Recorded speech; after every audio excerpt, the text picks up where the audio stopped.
خسارة يا ابو عبد الله، الله يرحمك. جملة من 5 كلمات عبرت عن صدمة صدام حسين من خبر رحيل العاهل الأردني الملك الحسين، وبعدها خد أغرب قرار في حياته وهو إنه يحضر جنازته في الأردن وهو متخفي. فتعالوا معايا أحكي لكم تفاصيل المغامرة دي وإزاي وصل صدام لجثمان الملك الحسين وحضر الجنازة من غير ما يعرف أي مخلوق. سنة 99 رحل الملك الحسين بعد معاناة كبيرة مع مرض السرطان، وانتشر خبر رحيله في كل أنحاء العالم، ووصل للرئيس العراقي صدام حسين اللي كان بيعاني من حصار العراق في التوقيت ده، وده بسبب قصة غزو للكويت، وكان مفروض عليه وعلى تحركاته عقوبات كتير. ضابط عراقي في صفوف قوات الحرس الجمهوري العراقي في عهد الرئيس العراقي الراحل صدام حسين حكى عن رد فعل الرئيس العراقي لما سمع الخبر وتصميمه على انه يحضر الجنازة عشان يودع الملك الحسين بنفسه. صدام حسين بعد ما سمع خبر رحيل الملك الأردني فضل مصدوم وحزين جدا، وكان بينتحب بصوت واطي جدا وهو بيردد عبارة خسارة يا ابو عبد الله، الله يرحمك. وبعد ما تمالك نفسه شوية فاجئ كبار المساعدين العسكريين بتوعه انه لازم يحضر جنازة الملك الحسين وان الموضوع ده محسوم وما فيهوش مناقشة. الرئيس العراقي صدام كان معروف بقوة الشخصية وانه لما بياخد قرار ما فيش حد يقدر يناقشه فيه. بناء على كده قرر مساعديه انهم يخترعوا اي طريقة عشان صدام يعرف يسافر الاردن ويحضر جنازة الملك الحسين عليه رحمة الله. وبالفعل تم تدبير خطة محكمة لحضور صدام حسين جنازة الملك الحسين، وهو متنكر في هيئة فرد عادي من افراد البعثة العراقية المشاركة بصورة رسمية في الجنازة. القصة كانت لازم تكون مظبوطة ومحبوكة جدا وما فيهاش احتمال خطأ بنسبة 0%، وعشان كده اخذ صدام قرار سياسي بتخفيض مستوى الشخصية العراقية المترأسة للوفد عشان الوفد العراقي ما يكونش شكله بيلفت اي انتباه او تركيز اعلامي. ترأس الوفد في اليوم ده طه محي الدين، وكان صاحب منصب نائب رئيس العراقي لكن من غير اي صلاحيات او حضور سياسي، فكان منصبه شكلي بصورة كبيرة. حسب كلام ضابط الامن العراقي اكد ان المقربين من الرئيس العراقي الراحل صدام حسين رفضوا ان يحصل اي تنسيق امني مع الاردن عشان يفضل حضور صدام سري جدا، لدرجة انهم كتموا خبر سفره لحضور الجنازة عن اسرته.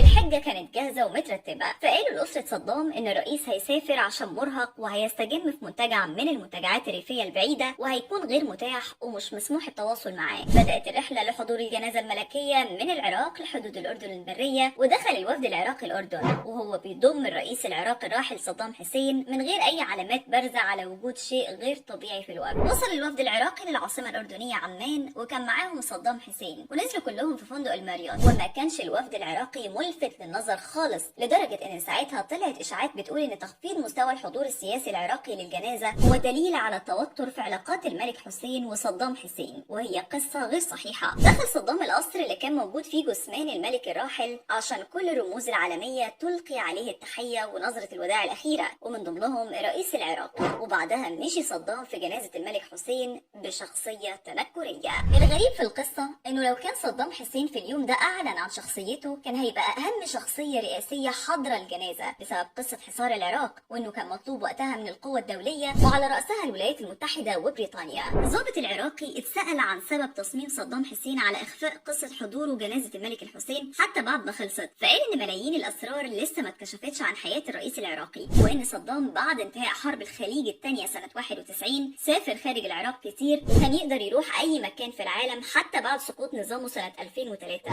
لكنه اعتبر الهروب من وطنه اللي اصبح محتل هو عمل جبان. في النهاية تفتكروا لو كان اي رئيس تاني غير صدام حسين كان هيفكر يتعامل بنفس طريقته لما قرر المغامرة بنفسه عشان يحضر جنازة الملك الحسين اللي اثبت من خلالها ازاي كان بيحب العاهل